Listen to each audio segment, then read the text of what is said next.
question so people know what we. Question two, as you know.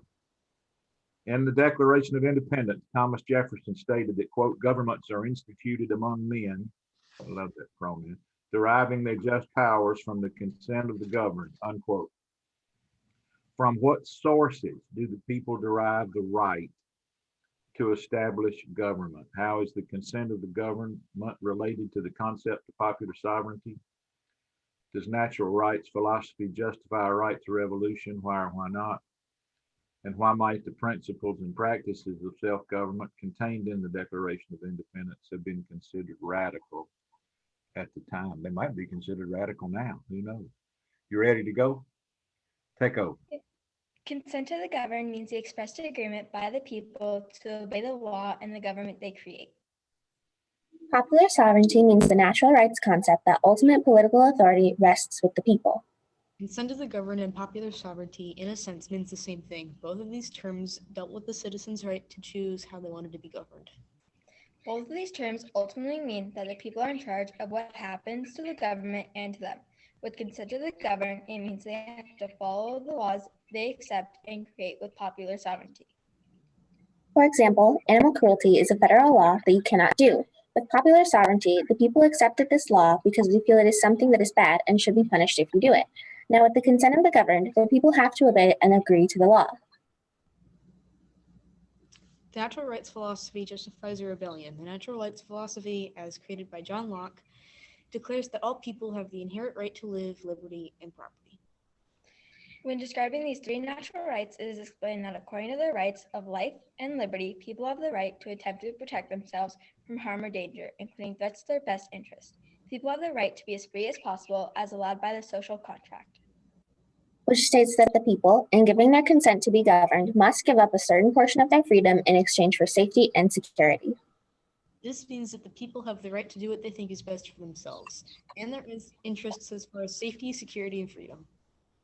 If a person or group of people feel that the system of government is unfair, they may react as see fit in accordance with their natural rights.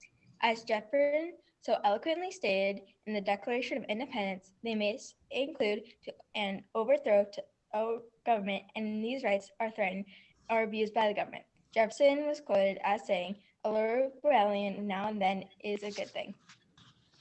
This stance on the natural rights philosophy of John Locke relates to the protection of our rights through government. This is secured through our Constitution and is further supported through Article 6 of the Constitution, Section 2, which states that the authority of the United States shall be supreme law of the land. This idea of being self-governed was radical because traditionally people were ruled by a monarchy, who usually adopted the mindset that they were appointed to their position by God or they had appointed themselves. This was radical because the right to govern was given equally to all classes of people, something that was distinctly a part of in the more common government, such as monarchy. These natural rights are set as a major idea of the Declaration, stating that we hold these truths to be self-evident, all men are created equal, that they are endowed by the Creator with certain unalienable rights, that among these are life, liberty, and the pursuit of happiness. The bottom line is that the new nation's government served the people, and the people had the power to choose who would lead the government, and if necessary, make changes based on the minds and hearts of the citizens. This was announced to our former ruler that we are now free and independent states. This belief was so strong that the founders pledged their lives, fortunes, and sacred honor to each other to protect the idea of self-government. And thus, 7 years later, Lincoln would echo this claim by stating, "That government of the people, by the people, for the people, shall not perish from the earth." And as radical as that can be, this concludes our presentation. Wow. Wow. That was good. That was fun to listen to. That was good. Dr. McConnell talking about John Locke's right up your alley. You want to inquire? Absolutely. So I'm always excited when Professor Locke shows up for the conversation. So you've told us how the people, this collective body, can withhold their consent. We do it in elections, we do it in rebellions, we do all sorts of ways. Can an individual withhold his or her consent and basically get away with it, or do we declare them outlaw? How can an individual, and then how can that individual legally, justly withhold consent? They can hold their consent by saying if they were to be in court, they can say, no, they don't want to say anything without a lawyer present. So with the law of not speaking without a lawyer present, everybody has to follow that law of not having to force somebody speaking without a lawyer present. So that's their way of not having to do that. I want to add something to what my colleague said a little bit when we're talking about it ties into immigration laws. When a person is coming into our country, they must swear their loyalty to our Constitution and our nation instead of any other nation or constitution or any other form of government. And so it's a little bit hard for individuals to withhold their rights.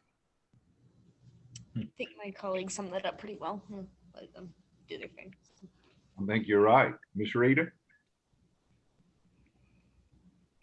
I wonder if you were watching TV on January the 6th and saw the people who were dissatisfied and crashed into the government buildings and broke windows and hurt people. Were they expressing their dissatisfaction, or were they breaking the law? And were they using their rights, or were they infringing on mine? They were infringing on other people's rights because it is within our First Amendment rights to express ourselves and our feelings and the way we feel towards everything in the world. But it does end. There is a certain point where our rights stop. There's a quote that says, "My rights end where your nose begins," which means that as long as I'm not harming anybody, I can express myself in whichever way I please. But as soon as I start to harm or disrupt someone or their feelings or however that goes, then it's illegal. It becomes null. And so I feel that the riots at the Capitol were harmful to the world, they were harmful to the nation and our history, and they were harmful to certain people in the House. And they were infringing upon other people's rights, and it was not an expression of freedom. I'd like to add to what my colleague said. When you kind of look at it, at first it was something that was like, okay, like at a point they were just kind of stating as what they felt was standing there with their flags. But once they got to the point of, throwing things and injuring the Capitol, that was now vandalizing and destruction of national property. So that's when you broke a law and it was no longer something that was right to do. I'd also like to add to both my colleagues that in their mindset, they thought that they were using the right to protest, but I think they took it a wee bit too far, and they did pass the point where they chose destruction over their mindset of declaring their thoughts and opinions to where they would go and destroy things, which is not usually a good thing in that sense. You're right about that. Anybody that was wanting to kill Senator Murray and Senator Cantrell, those are two pretty good senators. They need to leave those two remarkable women alone. Why do people not vote? This election was a huge turnout, but a lot of presidential elections, it's 60, 65% turnout. That means 35% of the voters who pay taxes and work and are impacted by what the government does, but they don't go vote. They have all these rights to the Constitution and the Declaration. The Constitution, the Declaration didn't give them the rights. It said they should have. Why do people not vote? Why do people choose not to choose their leader? I think a lot of it comes from, some people don't know like who they're going to vote for, whether it be they don't have enough information or they don't have a way to vote, say they don't have access to get mail-in ballots, they don't know how to do that. They don't have access to go to the polls to mail in, or just strictly they generally just don't know how to do it. Has social media, go ahead, C. I'm sorry. Thank you. I would like to add on to what my colleague said. And I want to say that another reason people might not vote is they don't want to feel any obligation. They don't want to feel tied to a certain candidate or a certain party or a certain person. And they don't want to have that responsibility of feeling that they've made a choice in government that maybe later on they'll feel like they shouldn't have. I'll be done. That's possible. Go ahead. Sorry. I'd also like to add to both my colleagues that even if they were to vote, they might feel guilty afterwards, so they don't want to feel guilty to assigning themselves to a party or a decision that they may or may not regret. I've felt guilty thousands of times. I could relate to that. Has social media increased people when you get to be 18, if social media is like it is now, is that going to increase your desire to go and vote? Or are you going to be so tired of hearing the echo chambers and all this other stuff that it's just going to turn you off? What effect is social media going to have on the youngest voters in our country? I think it depends on what kind of social media we're seeing. There's, of course, propaganda about who you should vote for and who you shouldn't. And some of it can be harmful or detrimental to our people, but it differs in a way because that is people's freedom of expression by telling people how they feel they should vote and how they think, what their thoughts are on this matter. And so it can be both a learning opportunity for people to learn about the other parties and the feelings of the politicals, and but it can also be detrimental in some ways, such as when there's allegations against certain politicians that other people don't agree with. It can lead to fights and conflicts and arguments. I like to add what Michael said.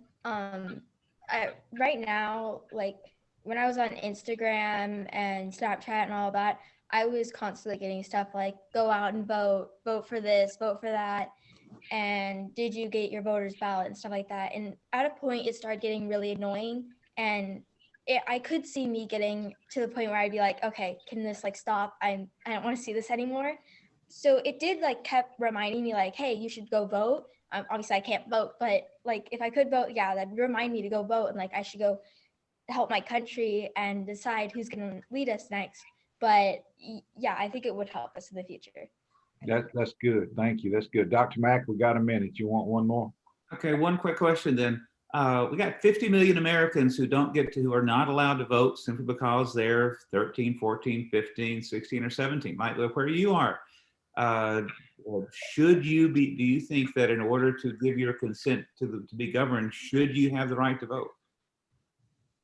No, I don't think we should, considering the fact that we are, in school right now. And at that age, I'm not going to be focused on who's leading my country.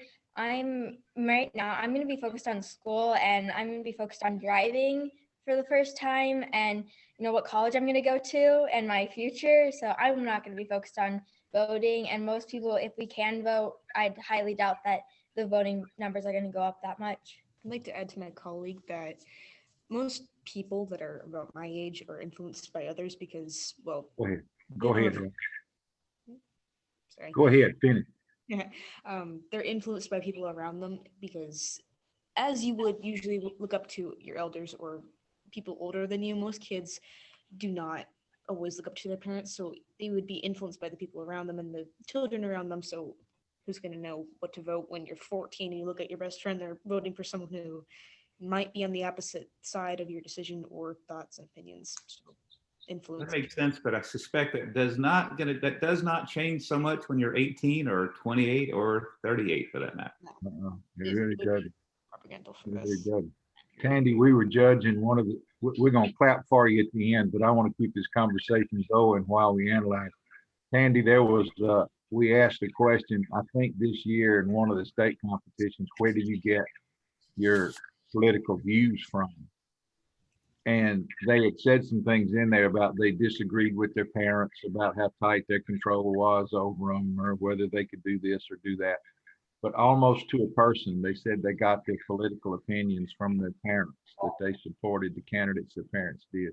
It's interesting to me the effect that can have. Keely, just so you'll know, Rita's daughter is in her 30s, and we wish sometimes that she would concentrate on her driving. We just going to have to work on that a little bit more so she doesn't bang into things with her wheels on the curb. She may can hear me right now. If she's in the room, she'll come after me on that.